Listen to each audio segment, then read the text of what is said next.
اللہ کے رسول صلی اللہ علیہ وسلم نے ایک حدیث مبارکہ میں ارشاد فرمایا، میری امت دو چیزیں چھوڑ کر جاتا ہوں۔ کتنی بھائی؟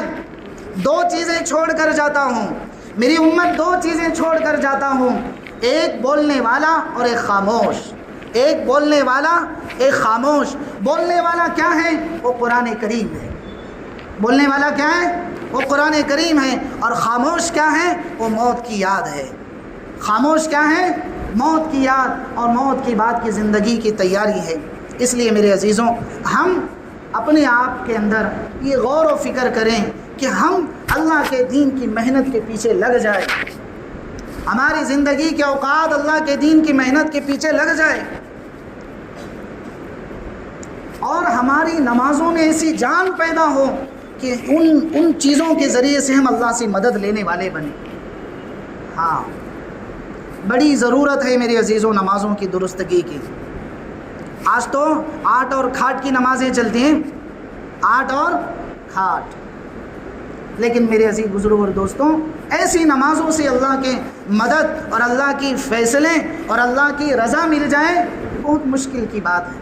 اسی لیے علامہ اقبال کہتے ہیں، منزل سے آگے بڑھ کر منزل تلاش کر، مل جائے تجھ کو دریا تو سمندر تلاش کر، ہر شیشہ ٹوٹ جاتا ہے پتھر کی چوٹ سے، پتھر ہی ٹوٹ جائے ایسا شیشہ تلاش کر، سجدوں سے تیرے کیا ہوا صدیاں گزر گئیں۔ کیا کہہ رہے ہیں علامہ اقبال؟ ہاں، وقت کے دانا تھے دانا، روزانہ معمول تھا 10,000 مرتبہ اللہ کے نبی صلی اللہ علیہ وسلم پر درود کا نذرانہ پیش کیا کرتے تھے۔ وہ علامہ اقبال کہہ رہے ہیں، سجدوں سے تیرے کیا ہوا صدیاں گزر گئیں، وہ سجدہ تلاش کر جو تیری دنیا بدل دے۔ میرے عزیز بزرگ اور دوستوں، ہمیں نمازوں میں جان لانی ہے، اور یہ کیسے آئے گا؟ اللہ کے دین کی محنت میں نکل کر آئے گا، نماز کو سیکھنے سے آئے گا، اعمال کو بنانے سے آئے گا، زندگی میں نمازوں کو اہتمام سے ادا کرنے سے آئے گا۔ آج مسئلہ یہ ہے کہ ہم نماز پڑھتے ہیں، اہتمام صلاۃ نہیں ہے۔ آپ اس بات کو ذہن میں رکھیں، اہتمام صلاۃ اور چیز ہے، نماز کا پڑھنا اور چیز ہے۔ اور جہاں جہاں بھی قرآن نے نماز کی بارے میں تاکید دی ہے، وہاں نماز پڑھنے کے لیے نہیں کہا ہے، وہاں قرآن کریم نماز کے اہتمام کو کہا ہے۔ کیا کہا ہے؟ نماز کے اہتمام۔ الذین یؤمنون بالغیب ویقیمون الصلاۃ۔ ہاں، اقامت صلاۃ کا اللہ نے مطالبہ کیا ہے، نماز پڑھو نہیں۔ نماز تو بہت لوگ پڑھتے ہیں، ہر مذہب کو ان کی ایک نماز ملی ہوئی ہے، لیکن امت مسلمہ کی خصوصیت ہے کہ یہ دو رکعتوں سے دو رکعتیں پڑھ کے اللہ سے اپنی مدد کو مانگتے ہیں۔ ان کی نمازوں میں یہ جان ہوتی ہے کہ وہ سجدے میں جب اپنے ماتھے کو ٹیکتے ہیں تو اللہ پاک کے عرش ہلنے لگتا ہے اور کہتا ہے، میرے بندے تیری مدد کے لیے میں حاضر ہوں۔ ہاں، لیکن میرے عزیزوں، نماز ہونی چاہیے، ایمان ہونا چاہیے، اعمال ہونے چاہیے۔ ابھی کل پرسوں حضرت مولانا ابراہیم صاحب دیولہ، اللہ پاک ان کی عمر میں، جان میں، مال میں، آبرو میں، عزت میں برکتیں دے، کیا بہت گہری بات حضرت نے کہی، کیا کہ بھائی دین میں ٹھہراؤ نہیں ہے، دین میں ٹھہراؤ نہیں ہے۔ آدمی جب قربانی کی سطح پر کھڑا ہوگا تو خود بخود تقاضے پیدا ہوتے رہیں گے اور وہ ان تقاضوں کو پورا کرنے والا بنے گا۔ ہم تقاضوں پر ابھی آئے نہیں ہیں، ہمیں آنا پڑے گا، ہمیں تقاضے پیدا کرنے پڑیں گے اور تقاضے پیدا کر کے ان تقاضوں کو پورا کرنا پڑے گا۔ تب میرے عزیزوں، جو ذمہ داری اللہ پاک نے کندھوں پر ڈالی ہے اس کا صحیح حق ادا ہوگا۔ کنتم خیر امہ اخرجت للناس تأمرون بالمعروف وتنہون عن المنکر وتؤمنون باللہ۔ تعریف جو اللہ نے کی ہے، جو تعریف اللہ نے کی ہے وہ ذمہ داری کے اٹھانے پر کی ہے۔ تعریف جو اللہ پاک نے قرآن کریم میں اس امت کی ہے وہ ذمہ داری کے اٹھانے پر کی ہے۔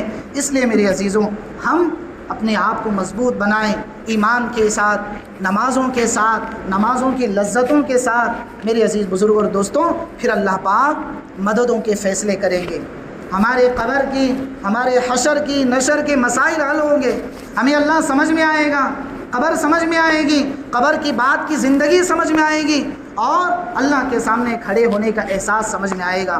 وَأَمَّا مَنْ خَافَ مَقَامَ رَبِّهِ وَنَهَى النَّفْسَ عَنِ الْهَوَىٰ، اللہ کے سامنے کھڑے ہو کر حساب کے دینے کا احساس پیدا ہوگا۔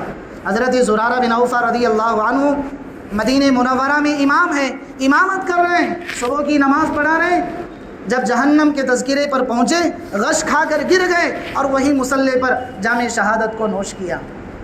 میرے عزیزوں، یہ نمازیں ہیں ان کی، صحابی رسول ہیں، حضور کی صحبت پائی ہے، حضور کا دور دیکھا ہے، فتوحات کا زمانہ دیکھا ہے، سب کچھ وہی کو اترتے ہوئے اپنے آنکھوں سے دیکھا ہے، لیکن ان کی نمازوں میں یہ جان پیدا ہوئی ہے کہ وہ قیامت کے منظر کو پڑھ کر اپنی جان کو اپنے رب کے حوالے کر رہے ہیں۔ کیا نمازوں میں جان، کیا سجدوں میں سرور ہوگا۔ وہ ایک سجدہ جسے تو گرا سمجھتا ہے، وہ ایک سجدہ جسے تو گرا سمجھتا ہے، 1000 سجدوں سے دیتا ہے آدمی کو نجات، یہ علامہ اقبال نے کہا۔ ہاں تو میرے عزیزوں، کب ایسی نمازیں کب بنے گی؟ ہمیں سجدوں میں سرور کب آئے گا؟ ہمیں تہجد میں گرم گرم آنسو بہانا کب نصیب ہوگا؟ جب میرے عزیزوں ہم اس کو سیکھیں گے، سیکھنے کی محنت کریں گے۔ اسی لیے اللہ کے نبی صلی اللہ علیہ وسلم نے ایک حدیث مبارکہ میں فرمایا کہ میرے دین کی مثال بارش کے پانی کی طرح ہے۔ آج بارش گری نا بھائی، تو اللہ کے نبی صلی اللہ علیہ وسلم کہہ رہے ہیں میرے دین کی مثال بارش کے پانی کی طرح ہے۔ مثلی ومثل ما بعثنی اللہ بالعلم والہدی کمثل الغیث، میں جو تمہارے پاس علم لایا ہوں، جو میں تمہارے پاس ہدایت لایا ہوں، وہ کیا ہے؟ اس کی مثال بارش کے پانی کی طرح ہے۔ کیسے؟ کہا دنیا کی کسی بھی چیز کو تم کھا لو، دنیا کے کتنے ہی اچھے مشروبات پی لو، لسی پی لو، ٹھنڈی چیزیں پی لو، جتنی بھی دنیا کی مشروبات ٹھنڈی دنیا میں پیدا ہوئی ہیں ان سب کو پی لو، آخر میں کہیں گے بھائی ایک گلاس پانی لا۔ کیا کہتے ہیں؟ ایک گلاس پانی لا۔ وہ دکاندار کہے گا کہ بھائی ابھی تو آپ نے ٹھنڈی چیزیں پی ہیں، پانی کی کیا ضرورت ہے؟ تو کہیں گے بھائی پانی تو چاہیے زندگی کے لیے، بغیر پانی کے تو انسان زندہ نہیں رہتا ہے۔ میرے عزیز بزرگوں اور دوستوں، حضرت جی مولانا یوسف صاحب رحمۃ اللہ علیہ اس حدیث مبارکہ پہ کہتے ہیں کہ اللہ کے نبی صلی اللہ علیہ وسلم نے اپنے لائے ہوئے دین کی مثال بارش کے پانی سے تشبیہ دے کر امت کو یہ سمجھا رہے ہیں کہ میری امتوں، میرے امتیوں، تم یاد رکھو دنیا میں سوائے اسلام کے اور دین محمدی کے تمہاری پیاس کو کوئی دوسری چیز نہیں مٹا سکتی۔ ہاں